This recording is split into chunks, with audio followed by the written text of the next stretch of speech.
Thank you very much, Speaker. As the only visually impaired senator in the House, it was difficult for me to know if I would catch your eye, but I'm glad that I have. And I thank you for the opportunity to also, with some of my colleagues, oppose this motion. Mr. Speaker, I've heard a colleague use the book of Nehemiah to prosecute her support of this motion. But what exactly did Nehemiah say when he was urged to retreat? What was Nehemiah's decision when people were trying to distract him from his work?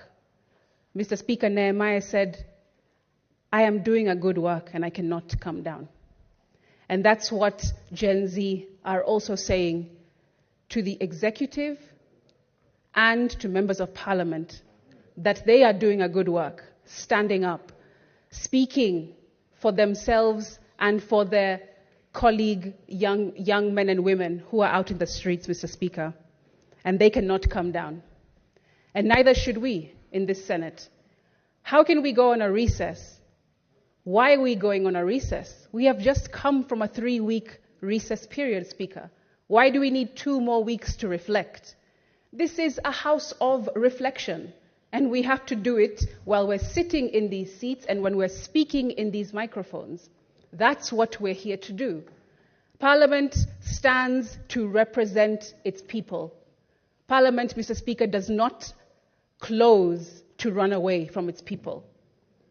I want to urge and persuade those who have not spoken yet to also concur in opposing this motion, not because of disrespect, but because of respect for the young men and women who have lost lives, who are now muted because they cannot speak due to yesterday's horrifying scenes. We can't go home. Are we trying to say that renovations of windows and offices are more important than speaking for bloodshed and lives lost yesterday? We cannot, Mr. Speaker. And I, as a young person, as the first young person speaking to this motion, as a youth in this House, I am speaking for the youth who are outside of this House. We cannot go on a recess. It is wrong, and it would be completely insensitive to do so. Mr. Speaker, darkness fears democracy. I rarely wake up in the morning wishing for my eyesight to be restored, but what a sight to be able to behold. This last week had me aching with desire to see my fellow youth in the most spectacular display of patriotism, camaraderie, and putting up a first-rate masterclass on demanding that governments be held to account for the entire world to see. And yes, they have seen.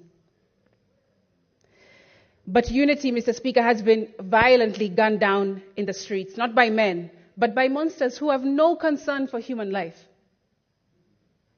Although this government has demonstrated that lifeless Kenyan bodies are not to take precedence over their punitive finance bill, young Kenyans have looked their oppressor dead in the eye and shown them that when it comes down to the wire, there are only 2 times to be brave: when you feel like it and when you don't.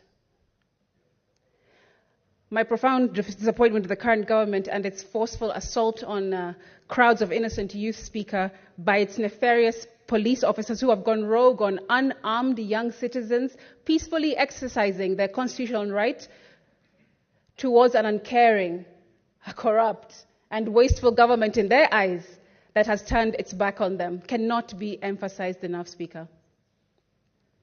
The brute force used against young, unarmed protesters reveals the operating system built into the fabric of today's government. And when they kill us, Speaker, they're killing themselves.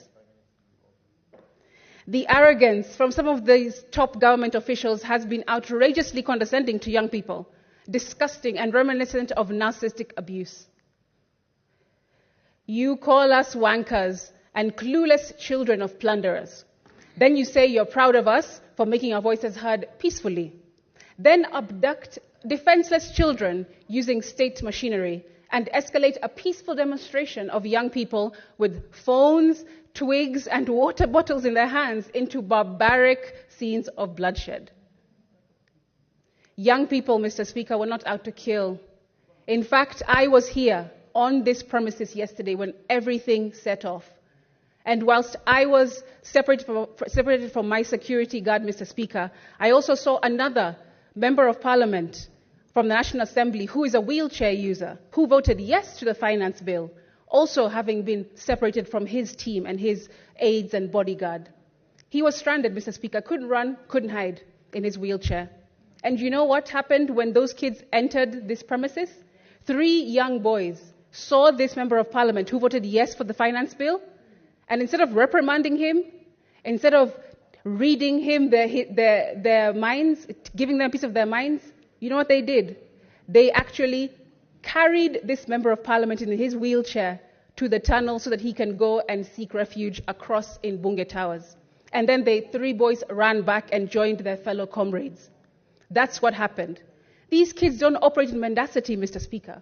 They are moral youth who are just trying to get their voices heard. So this peddling of a message or narrative that these youth are evil, they are killers and criminals, they're not. That is completely misguided and untrue. Why don't these policemen punch in their own weight class, Mr. Speaker? That's my question. I've been asking myself, would they come into Parliament and try and abduct or take on Aledama or Lekina? Would they be able to have the balls to come and abduct and violate the safety of Samson Cherargei? They wouldn't, Speaker, because they know that all they're doing is showing a brute force, using their shields and using their armor and using their artillery, pouring it on young defenseless Kenyans. And you know, clinical psychologists will tell you that narcissists will first love bomb you, then they'll manipulate you, then they'll gaslight you into believing their lies, then they devalue you, and finally, Speaker, they discard you once they have what they want. We young people have seen every single stage of these narcissistic behaviors in this government. And since they complained that over 8 million of us did not come out to have our voices heard in the 2022 elections, Mr. Speaker, we are here now. And an estimated 25 million came outside in every corner of the country yesterday to say that we reject this finance bill because we would rather die on our feet than live on our knees. We are not the generation who are silenced with every carrot dangled in front of them, Mr. Speaker. We are the generation that asks questions and demands accountability because we understand that we are rich, and only if the money that we refuse tastes better than the money that we accept. Gone are the days, Speaker, when governments can rely on using methods to numb their people through controlling the media, through controlling education, and controlling the church, which used to be houses of God, and now have turned into dens of thieves. So, Mr. Speaker, we're saying as young people, go ahead, push that narrative all you want about our international financier. That's a scapegoat, because you won't find one. Unity is our financier. Liberation, passion, justice, anger, disillusionment, and dissatisfaction are all our financiers. This is the reason why I oppose going on recess, Mr. Speaker, especially at such a sensitive time in our country. Mr. Speaker, this finance bill is without a doubt designed to be esoteric. I believe that it's relied upon for citizens not to understand this document in full. The Prime Cabinet Secretary said a few days back, if the finance bill 2024 fails to pass, the implications are serious. It could result in a complete shutdown of the government and signal a vote of no confidence from the public. These and many statements, Mr. Speaker, are being peddled by government officials, and none of them are true. They tell the public how ominous the failure of the passing of the bill will be, but that's not true. Yet, Mr. Speaker, if the bill were to pass without the consent of the people, it will split the entire nation, and that's not what we want to see. Mr. Speaker, the President still has an opportunity to not put pen to paper. The Constitution clearly says that he has 14 days to assent to any bill that comes from Parliament. And he can still, right now, today, in this moment, decide not to sign this bill into ascension. Mr. Speaker, I just want to conclude so I can give other members a moment to also contribute, but to just say that young people are tired. Young people are exhausted. They don't have jobs. How would they have money to look for artillery and knives and guns? But still, we poured every single piece of armor on these young children yesterday, Mr. Speaker. And as a young person myself, I am disgusted, I am appalled, I am completely beside myself. And I want to conclude by saying that my heart goes out to the families and loved ones who have lost people yesterday. Mr. Speaker, I was disappointed to hear the President's speech yesterday. I had hoped that more unity would have come from it. But there was no empathy for the pain that Kenya is feeling right now, Mr. Speaker. There was absolutely no sign of benevolence when he spoke, Mr. Speaker. Mr. Speaker, I would have hoped that the President would have come to unify, would have stood in that address and unified the nation, but instead he threatened. Instead he was glassy. Instead he was cold. And Mr. Speaker, I just want to comfort those in closing by saying that even though they cut our wings and tie our feet, still we will rise. Viva comrades.